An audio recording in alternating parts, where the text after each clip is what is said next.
그런데 일본 상황을 보면 상당히 어렵게 결정한다는 그런 분위기들이 나옵니다.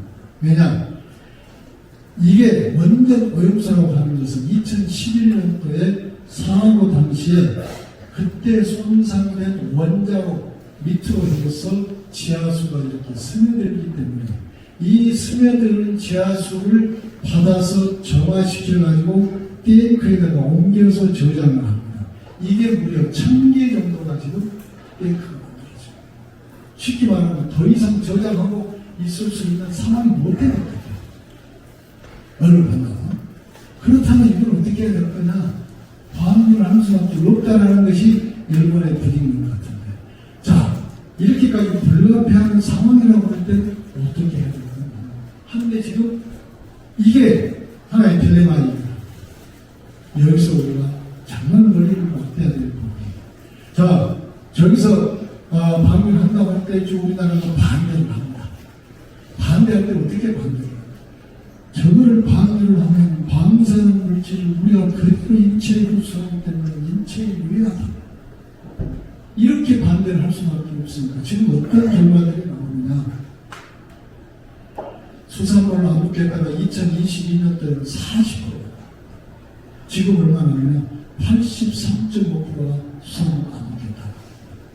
지금 당장의 집객당을 받는 게 전국입니다. 이거 진짜 심각한 사안. 그래서 저는 우리 언론인들 계시는 자리에서 앞으로 가급적이면 이 원전 오염수에 대한 얘기는 안 하고 넘어가시는 것이 지역의 어민들을 도와주는 것이다. 지금 이게 어떻게 배합되는 거냐면 이제 창반 논리에서 원전, 탈원전 이게 나눠지고 또 반일 감정까지 연결이 되기 때문에 이때 손해보면 우리 만든 사람들은 이게 또 피해가 있다고 하는 사람들은 좀 피해가 없다고 하는 주장도 있다. 예를 들면 서울대학교 원자력공학과 교수 주한규 교수만을 그대로 인용을 하잖아요.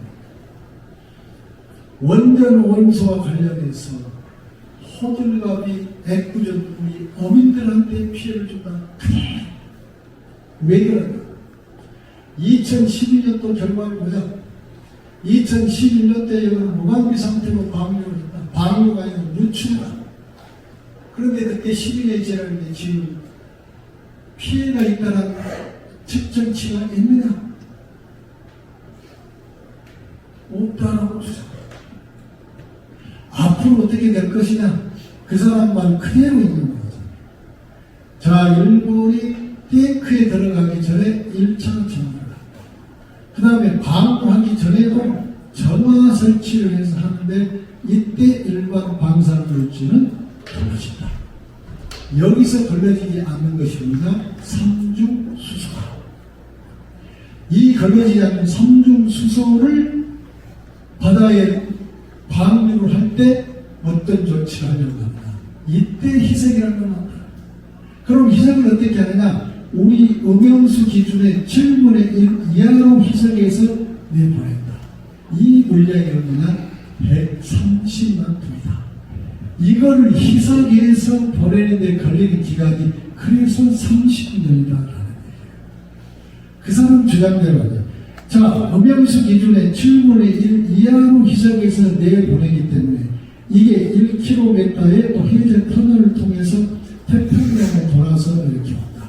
여기까지 오는 데는 3년에서 5년이 걸린데 여기서 희석비를 얼마나 그러냐? 1조분의 1로 본다. 자, 이렇게 놓고 본다고 할 때 피해가 얼마나 있겠느냐라는 주장이 한 게 서울대학교 원자력과학과 교수의 주장입니다. 그리고 지금 원자력연구원에서 내놓은 최근에 내놓은 게 뭐냐? 역시 피해가 없다는 주장을 하고 이제 해수부가 뭘 하고 있냐면 수산물 안전 국민 소통단을 구성해서 반드시 가졌습니다. 여기에서는 뭘 하느냐? 자, 국가가 정부가 나서서 피해 있다 없다 하면 안 믿을 것이다.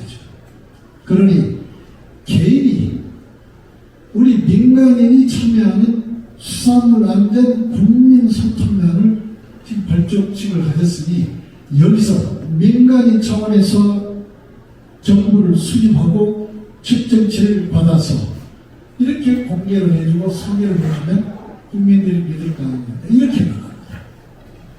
근데 이게 자꾸 언론에 보도되고 뭐다 할 때 국민들은 어떻게 되느냐? 야, 저 인체 해로운 거왜 먹어? 수산물 안 먹으면 죽나? 안 죽어. 하고 샤인머스켓 하나에 4만원짜리 한 송이 안전하다 이렇게 쳤습니다. 지금 그게 바로 우리 수산인 직접 하는 거고 지금 예상컨대 과학은 지금 상당히 좋은 과학이기 때문에 과학은 23년에 어떻게 될 것이고 가격이 떨어질 것이라고 보입니다.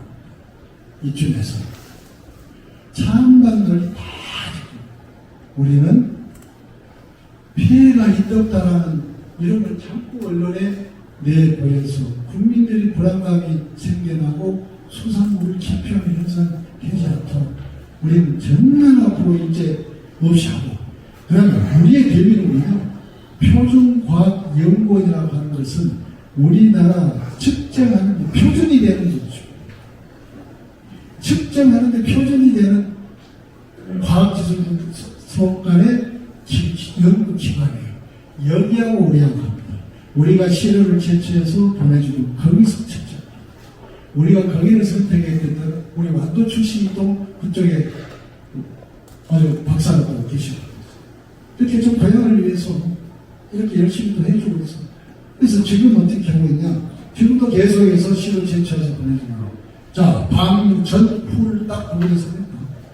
그리고 그 측정치 그대로 우리는 공개를 합니다. 그런데 마치 지금 일반인으로 구성되는 수산물안전 국민소통단이 구성이 되어 있기 때문에 여기가 제공을 합니다. 이렇게 해서 발표해서 수산물이 지금까지는 안전하다 측정치를 주는 거니까 이렇게 해서 우리가 2011년도에 어떤 결과가 나왔냐? 해수부가 그때는 우리나라 피해가 없다. 피해가 없다라고 주장을 해가지고 어떤 현상들이 일어나느냐? 우리나라 해적을 들었던 수산물 가격이 뛰어올라서 그때 많은 사람들 상당히 큰 소득을 올렸다. 그래서 다시 한번 말씀드리면 지금 원전 오염수를 자꾸 등재해주게 되면 국민들의 불안감을 조성하게 돼서 결국에 소리 되는 것은 우리 원도 사람들이니 앞으로 이 시간 이후에는 우리가 각종 언론에는 소개되지 않도록 물론 여러분들이 한별히 좀 신경